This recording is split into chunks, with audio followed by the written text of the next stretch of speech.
spinta al centralismo della popolazione musulmana. Pensate che andremo domani a rinnovare qualcosa come 140, ci sono in campo 147 soggetti politici per questo tipo di elezioni. Lasciamo il campo politico e parliamo invece del libro. Qualcuno ha definito, secondo me molto opportunamente, anche Alessandra, ci conosciamo adesso, per cui improvvisiamo un po', no? Si va a braccio. Il, questo romanzo, il romanzo anche della schizofrenia. La schizofrenia è quella di Ibro, un ragazzo, il fratello della protagonista, che si chiama Aida, una bambina di 6 anni in fuga con parte della famiglia dalla Bosnia verso l'Italia. Una schizofrenia clinica. Ed è la schizofrenia anche di una guerra che ha costretto, dopo quasi un secolo, comunque decine d'anni di convivenza pacifica, dei popoli, delle etnie assolutamente pacifiche appunto tra loro, a scontrarsi e a farsi guerra.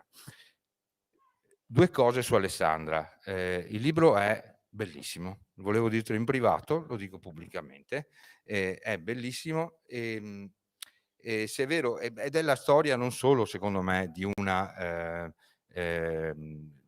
schizofrenia, di una doppia schizofrenia, è la storia di una famiglia, vorrei dire, una famiglia fuori di casa, una famiglia in casa, di abbracci negati, dati, di mani strette, non strette, di cose non dette. È molto commovente. Se la capacità, il talento di uno scrittore è quello, insomma, si riconosce soprattutto la capacità di rappresentare le storie, di creare delle storie, secondo me va detto anche che mai come in questo caso il talento di Alessandra Carati si esplica nell'uso del linguaggio, l'uso della parola, che dimostra diciamo una scrittura poco aggettivata, che sembrerebbe addirittura piatta, ma molto, molto evocativa, è bellissima e molto sintetica. Denota la conoscenza appunto delle parole, del linguaggio, diciamo così, della composizione delle parole, composizione del linguaggio.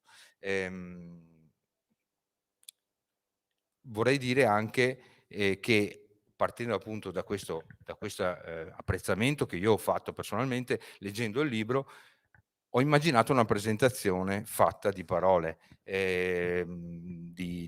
appunto di lettura di alcune, quindi mi sono appuntato alcune frasi e da alcune frasi vorrei farti parlare, vorrei farti cominciare a raccontare il tuo romanzo diciamo così, liberamente. A cominciare dal fatto, dal chiederti come mai un romanzo, te milanese, un romanzo ambientato in maniera così realistica poi, no? Sullo sfondo della guerra bosniaca, e come mai proprio lì e come mai in quel preciso periodo storico. Sembra quasi scritto da una ragazza bosniaca, sembra una autobiografia. Cominciamo con questa domanda di introduttiva e poi io lo farei le letture, però prima la prima curiosità, chiederei questo. No.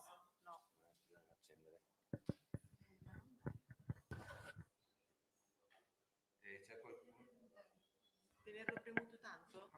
Ah, ok, sì, adesso si è acceso. Allora, intanto grazie dell'invito, mi fa molto piacere essere qui stasera. Poi ho visto in un secondo la cornice, ma mi sembra meravigliosa. L'inizio di questa storia è lontanissima nel tempo, perché mh, nel 2008, all'epoca io insegnavo, ho fatto per 15 anni la formatrice, vuol dire che ho insegnato in diversi contesti, formali e informali, vuol dire in associazioni, gruppi giovanili e anche in scuole. Una di queste era l'Istituto Europeo di Design, che è l'equivalente di un'Accademia di Belle Arti, quindi è un triennio post diploma. E in questa scuola milanese arrivano tanti studenti da tutte le parti del mondo. e ho avuto l'occasione di incontrare una ragazza che veniva da dei territori vicini a quelli che racconto nel libro. L'incontro con lei è stato nel 2008. Ho fatto un progetto speciale che mi ha portato a conoscere la sua famiglia. Loro vivevano nella cintura sud di Milano insieme a una comunità di 30-40 famiglie scappate dalla Bosnia, per cui era come se avessero ricostruito un piccolissimo paese alle porte di Milano e cercassero di ricostruirsi uno stare dentro un paese che non era il loro, con una lingua con cui non avevano disinvoltura e anche con un sistema culturale molto lontano dal loro. E avevano tantissima voglia di essere ascoltati. Una cosa che mi ha colpito subito dai primi incontri è stata che quando io ho chiesto di parlarmi di che cos'è stata la loro esperienza, prima di profughi, poi di esuli e poi di cittadini di un nuovo paese, perché questo è il passaggio che loro hanno fatto negli anni, loro si sono aperti a fiume. Mi hanno raccontato liberamente e anche in modo molto intenso quello che avevano attraversato e questo racconto è andato avanti per tanto tempo e devo dire la verità, all'inizio io ero quasi sopraffatta perché c'era tantissimo dolore in quello che loro raccontavano. C'erano delle difficoltà che io non avevo conosciuto personalmente, i miei genitori non avevano conosciuto e forse avevano conosciuto i miei nonni, ma di cui mi avevano parlato poco, che sono le difficoltà che affronta un paese sul cui territorio arrivano degli eserciti o anche delle milizie irregolari che vogliono occupare con violenza il territorio, perché questa è stata la loro storia. Io ci ho messo tantissimo tempo a cercare di fare spazio dentro di me per tutta questa materia, che era prima di tutto una materia umana. Io sapevo, c'era un puntino piccolino dentro di me che si chiedeva che cosa avrebbe fatto di tutto questo, ma io ero più giovane di adesso, molto meno esperta e quel materiale lì era un materiale incandescente, che aveva bisogno di tempo per essere raccolto, per essere sedimentato e per essere filtrato attraverso la scrittura, che è una meravigliosa mediazione, ma che per quanto mi riguarda mi chiede tanto tempo. Ovviamente io parlo della mia esperienza di autore.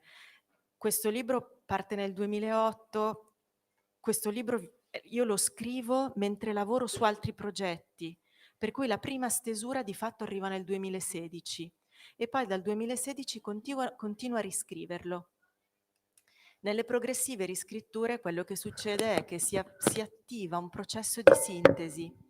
Vuol dire che molte parti del libro cadono, molte vengono trasformate, molte vengono lucidate, molte vengono precisate e nelle riscritture successive non è semplicemente una sorta di riassunto che viene fatto, ma è proprio un continuo rimettere a fuoco che cosa vuoi scrivere con un sempre minor numero di parole.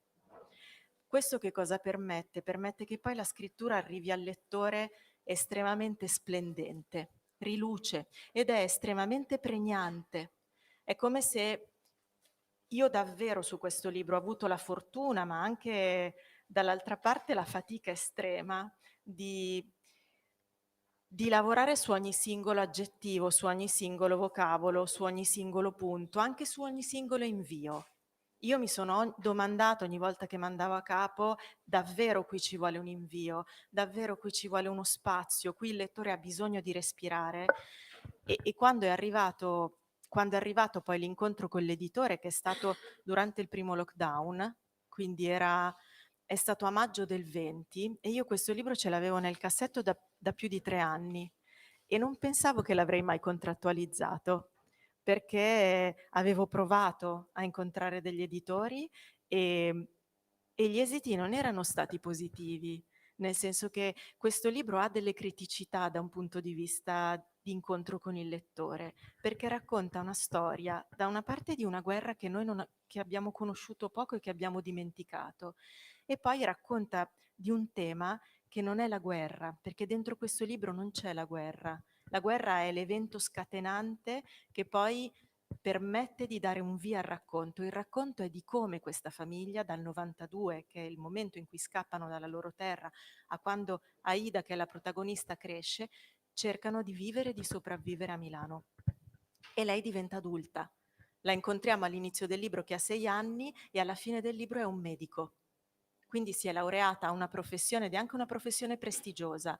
E lì in mezzo ci stanno tutte le cose che accadono quando si cresce, si cerca una forma di autonomia rispetto ai genitori, si cerca una forma di autonomia rispetto alle proprie radici e nel suo caso tutto questo diventa estremamente intenso perché non solo lei si emancipa dalla famiglia, ma lei si emancipa da una cultura di appartenenza e questa cosa disegna un conflitto con i genitori che è un conflitto moltiplicato. È come se lei facesse una fatica per 2, per 3, per 4, come il dolore dei genitori è moltiplicato, perché la guerra è un moltiplicatore di dolore. Ma adesso ci E arriviamo attraverso la lettura di alcune cose tue sì, a poi questo. aspetti Quindi che volevo non finire. raccontare tutto il No, no, libro, no, se no non non lo sto comprano raccontando più. il libro. No, no, non lo racconto. È un moltiplicatore di dolore nel senso che anche se scappi e fisicamente sei in salvo, ci sarà qualcuno che è rimasto a casa tua. E può essere tuo cugino, possono essere i tuoi genitori, può essere un fratello, e quel qualcuno lì sarà sempre una lacerazione che pulsa continuamente. Loro quando sono qui continuano a pensare alle persone che sono rimaste e a come poi il padre di Aidra potrà riparare a questo grosso strappo che ha fatto scappando. Una cosa che fa la guerra che è terribile alle vite di chi la subisce è che la guerra rende le azioni eticamente non ambigue. Cosa vuol dire? Che, scusate, mi rende impossibili delle azioni eticamente non ambigue. Quando tu sei un uomo di 30 anni, hai una famiglia e a un certo punto ti dicono sta arrivando una milizia irregolare e tu hai dei figli e hai due strade, o decidi di combattere la guerra partigiana e di rischiare di rendere orfani i tuoi figli, o prendi la famiglia e scappi, lasciando che sia qualcun altro a fare la guerra partigiana per te. E in entrambi i casi tu non sarai mai innocente. Non ci sarà mai una scelta che ti libererà dalla colpa di aver lasciato qualcuno dietro di te. E questo è un destino drammatico per queste persone. Ed è drammatico perché è inevitabile. E io ci tenevo tantissimo a portare questa esperienza vicino al lettore italiano. È per quello che ho lavorato tanto sulla lingua, perché la lingua è uno scivolo dentro questo libro. La lingua è così levigata tanto da essere trasparente. Io volevo che il lettore non si accorgesse nemmeno che ci fossero delle parole, ma che le parole fossero così esatte in ogni momento da lasciare che il lettore facesse un'esperienza emotiva e psichica profonda, in continuo contatto con il materiale narrativo. È per quello che a volte succede che mi chiedano, ma è molto semplice. È vero, è una lingua semplice ma non semplificata. È una lingua semplice perché è una lingua lucidata, come diceva Lish, che era l'editor di Carver, che è stato uno dei maestri della scrittura di racconti, che veniva ingiustamente chiamato minimalista, mentre lui diceva io sono un precisionista, non un minimalista. E Lish gli diceva taglia non fino all'osso, ma fino al midollo. Che invito era? Era un invito alla sintesi. Era proprio un invito a trovare quella forma esatta che fosse profondamente organica alla materia del racconto e che non tradisse la materia del racconto e che fosse onesta col lettore. Per fare tutta questa cosa io ho impiegato un sacco di anni, ma non solo per questo libro, proprio per imparare il mestiere. Lo dico sinceramente, cioè arriva un esordio che sono già non sono proprio giovanissima, ecco. Questo è il primo libro che firmo, è il mio primo libro, ne ho lavorati altri cofirmati, e però io a questo libro ci sono arrivata davvero con tanti anni così di riflessione proprio su che cos'è la scrittura anche e su che cos'è la relazione col lettore. Perché io non penso che si scriva per il lettore, ma si scrive sapendo che l'opera si compie nel lettore, che il lettore è la fine dell'arco di compimento dell'opera, perché altrimenti si scriverebbe per se stessi. e la scrittura per se stessi, quando uno la fa, è molto diversa. Quando si scrive sapendo che quella cosa lì vedrà una pubblicazione, sia sempre in visione periferica il lettore e ci si chiede sempre come lo sto trattando, perché quello che uno scrittore chiede a voi è una cosa preziosissima, è il vostro tempo, perché questa cosa non è una puntata di una serie televisiva che dura mezz'ora, no? Quando uno prende un libro in mano fa un investimento della cosa più preziosa che ha, che è il suo tempo. E quindi poi chi scrive dall'altra parte lo sa che sta chiedendo questo ingaggio. Bene, grazie per questa per questo approfondimento, soprattutto sulla lavorazione del linguaggio, perché è un lavoro notevole che hai fatto. Io andrei, alla lettura delle frasi a proposito di emozione e di resa del linguaggio. Quella che mi ha colpito di più nel primissimo capitolo è questa, che ti leggo. Mentre camminavo, la tela bagnata dei pantaloni sbatteva fredda contro le gambe. Chissà se la mamma si era accorta che mi ero fatta la pipì addosso. Da quando eravamo partite non mi aveva dato nemmeno una carezza. C'è Aida nel bosco con la mamma e sono appena scappati di casa, i tecnici sono alle porte. Questa Vorrei che tu ti riattaccassi a questa frase per raccontare questo tipo di emozione, come l'hai immaginata. Che in Cosa realtà, significa sradicarsi da casa e sradicarsi da una famiglia? no, in realtà queste righe danno la dimensione, secondo me, di che cosa vuol dire scrivere narrativa. La narrativa ha a che fare col corpo, prima di tutto, ha a che fare con il corpo, con l'organismo inteso nel suo insieme fisico, materico, anima, cuore, sentimenti, emozioni, ma prima di tutto il corpo. Non si può scrivere narrativa se si salta la dimensione del corpo dei personaggi. Questa è una bambina di 6 anni che viene strappata dal letto di notte e le dicono dobbiamo scappare. Lei non capisce ma sente la paura degli adulti e quella paura lì che cosa diventa? Sono da sole, lei nel bosco con la mamma e a un certo punto lei si fa la pipì addosso e la cosa che lei vive più drammatica per lei in quel momento è il fatto che la madre non abbia fatto l'azione di cura che tutti i genitori fanno nei confronti dei figli, no? Che quando c'è un bisogno fisiologico quella cosa viene presa in carico dal genitore.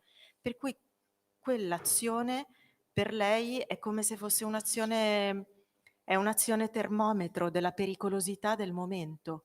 La madre si è dimenticata di curarle, si è dimenticata di darle una carezza e in quel momento è il suo modo per capire che c'è davvero qualcosa di grosso che sta accadendo. Ovviamente per lei la parola cetnici, milizia irregolare, soldato non significa niente, però il fatto che sua madre la trascini dentro un bosco e non si accorga che lei si fa la pipì addosso e sia notte e lei vede la madre spaventata, questa cosa qui è, è l'elemento su cui il narratore lavora. Tolstoi diceva sempre la cosa più sbagliata è scrivere l'emozione dentro le parole o il sentimento dentro le parole. Anna Karenina non è felice. Anna Karenina, quando è nella carrozza del treno che la porta da San Pietroburgo a Mosca, è talmente eccitata dall'incontro con Vronsky che, nonostante ci sia una tempesta di neve, apre la finestra per sentire l'aria fredda sulla faccia. Sono reazioni fisiche, organiche. Quelle cose per un lettore diventano significative, perché sono gli elementi che travalicano ogni tipo di cultura, di appartenenza, di pensiero, di opinione. La narrativa non lavora mai sul piano dell'opinione, mai, e tantomeno sul piano del giudizio. Offre un'esperienza al lettore ed è un'esperienza umana profondamente radicata nel corpo. E attraverso quella cosa lì poi il lettore scatena tutti gli altri livelli, che sono un livello emotivo, poi un livello sentimentale, poi anche un livello intellettuale. Ma è a partire da quella radice lì. Se quella radice lì non c'è nel testo, è difficilissimo che si riesca ad attivare tutte le altre cose. E per questo ci vuole anche un sacco di tempo, perché bisogna immaginare, no? E poi tra 5 situazioni uno dice, ma qual è la situazione che è più giusta per il mio personaggio? Non solo più giusta per quel momento, ma più giusta per il personaggio. E il personaggio viene messo a fuoco man mano che lo si mette in situazione. Cosa vuol dire? Che gli si fa vivere dei momenti di conflitto, perché è lì che si rivela, ma non solo al lettore, anche allo scrittore. Perché il rapporto che lo scrittore ha coi personaggi è un rapporto di conoscenza molto simile a quello che accade nella vita reale con le persone, solo che ovviamente accade nel mondo della visione virtuale, perché poi tutta la scrittura parte da una visione. L'autore vede quello che scrive e quella cosa che William Burroughs chiamava fluida visione profonda, se il testo è un testo lavorato, scatta dentro il lettore quella stessa fluida visione profonda, e più il testo è preciso rispetto alla fluida visione profonda, più sarà precisa la fluida visione profonda del lettore. È per quello che a volte quando andiamo al cinema e vediamo degli adattamenti siamo un po' scontenti, perché noi abbiamo già fatto il nostro film mentre leggevamo il libro, noi abbiamo visto quei personaggi, li abbiamo immaginati dentro situazioni, dentro degli ambienti con dei colori, delle temperature, delle consistenze, e poi quando il regista mette la sua visione in scena non è la nostra, quindi è come se ci fosse una discrasia, no? Che sta alla radice del processo. Lavorare su questa dimensione qui, che è una dimensione fisica, ti richiede, perché prima c'è stato un incontro lungo e una frequentazione lunga con queste persone, che è una frequentazione dentro il mondo fisico e reale, no? Ed è stato anche andare avanti e indietro con loro in Bosnia tante volte, andare a incontrare le persone che sono rimaste lì nel villaggio che loro hanno lasciato. E poi quello che succede dopo è che a un certo punto si attiva, a partire da un dato biografico reale, si attiva un processo immaginativo, che però è molto radicato, perché quella cosa lì l'ho vista, no? Ci sono stata immersa, l'ho sentita e a un certo punto poi quando il processo immaginativo rispetta una realtà che per me era sconosciuta, perché io non sapevo niente della Bosnia, io non ho scelto il tema, io non ho scelto quella cosa lì, io ho scelto le persone. Mi interessavano quelle persone, mi interessavano quelle storie, mi interessava quell'esperienza umana. E poi il libro esce come romanzo, nel senso che non è la biografia di nessuno.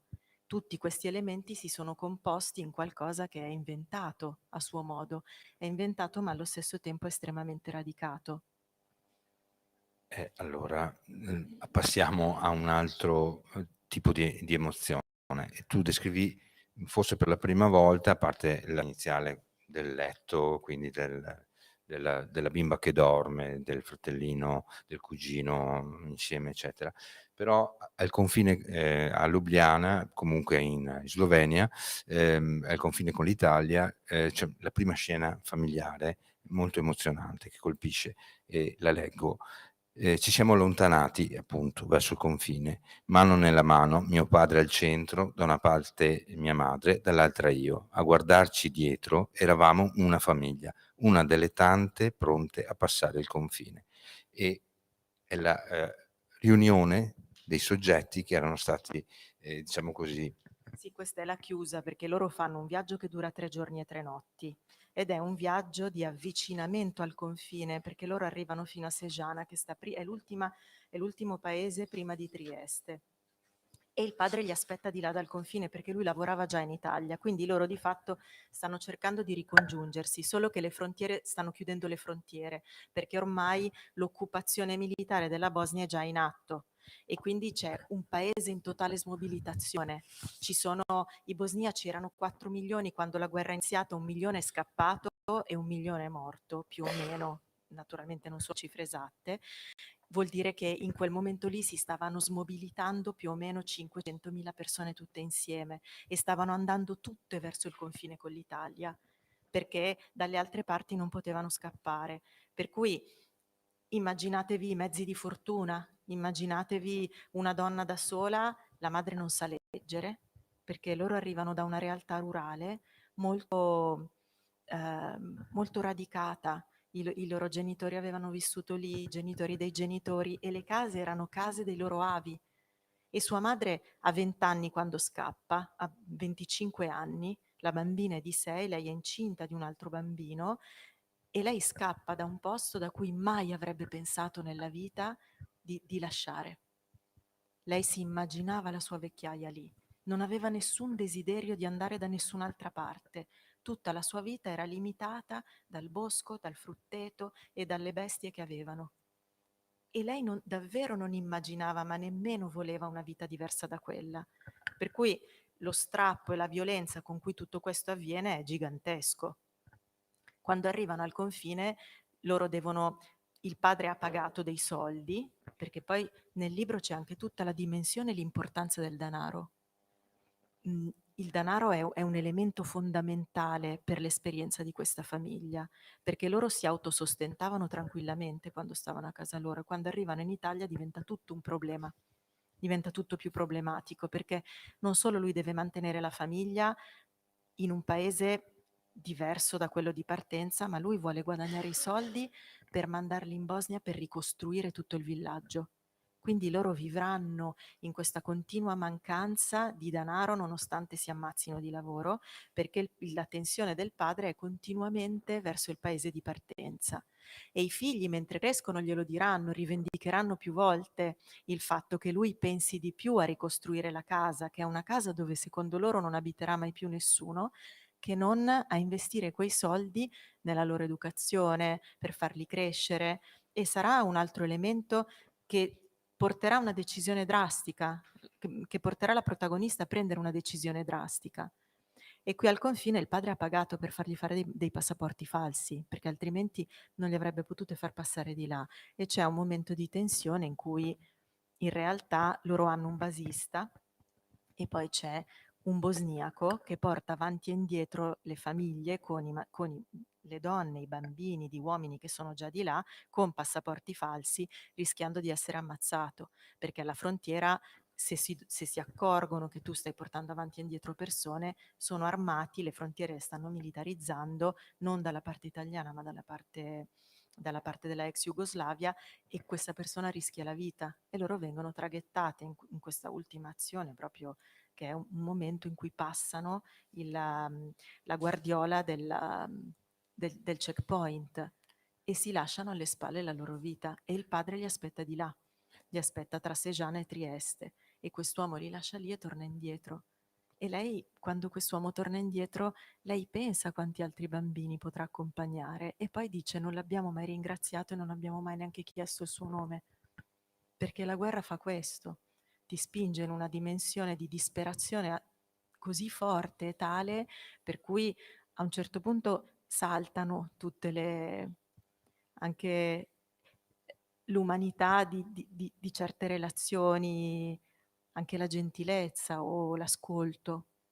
Questi genitori a un certo punto smettono di ascoltare i figli, ma non perché siano cattivi genitori, perché il carico che la vita gli ha dato in sorte è così gravoso che loro non riescono ad assumersi anche il compito educativo, perché stanno elaborando tutti i lutti, stanno elaborando la lacerazione di un paese, stanno elaborando l'impossibilità di tornare indietro, e questi bambini crescono molto poco ascoltati.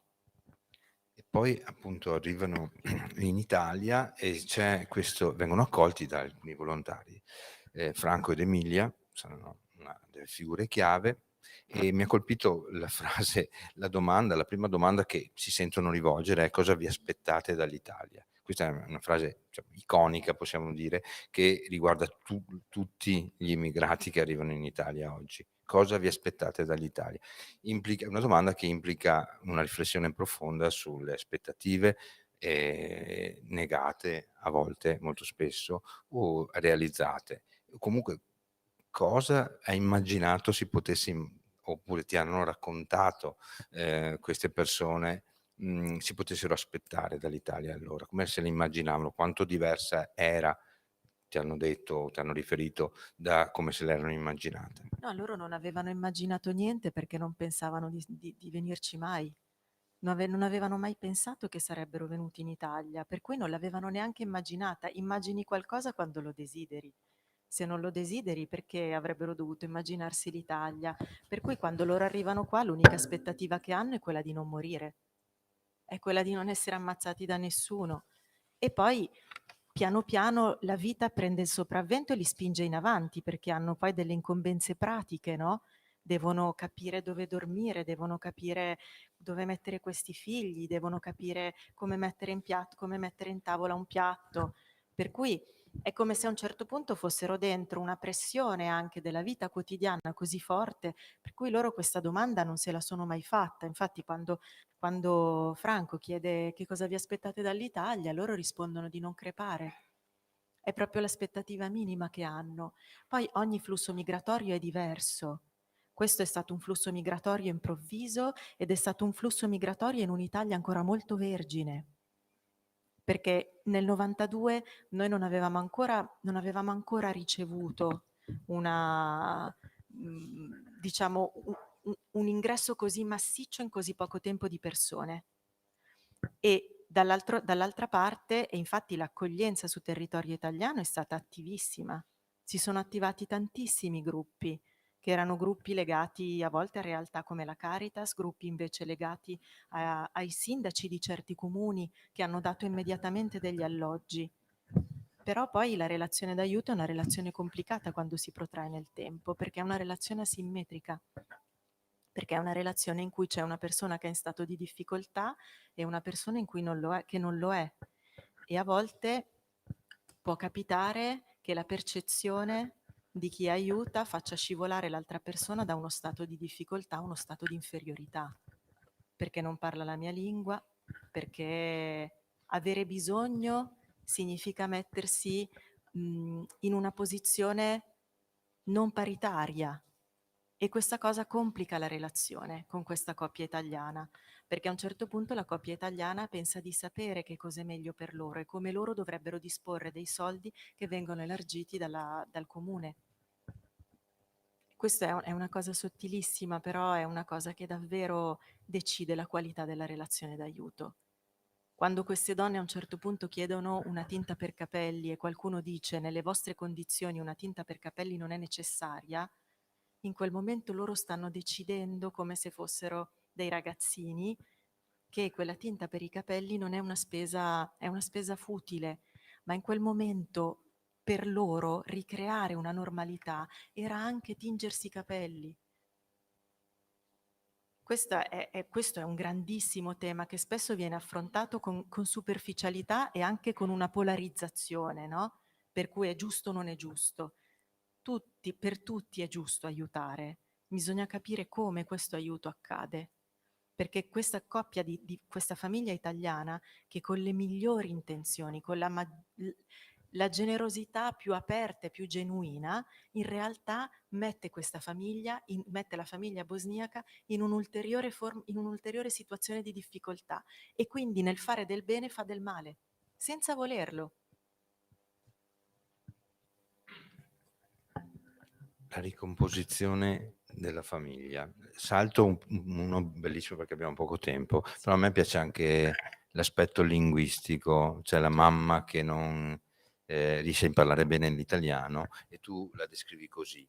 Era come se portassi il buio delle nostre montagne nei suoni della lingua che non si piegava a un paesaggio mutato. Questo è un passaggio molto bello, Sì, però perché questo ha a che fare col fatto che loro chiudono tutte le vocali, no? Per cui poi le vocali che per noi sono aperte, per loro le chiudono tutte, quindi è come se l'italiano si scurisse quando loro parlano, quando lo imparano.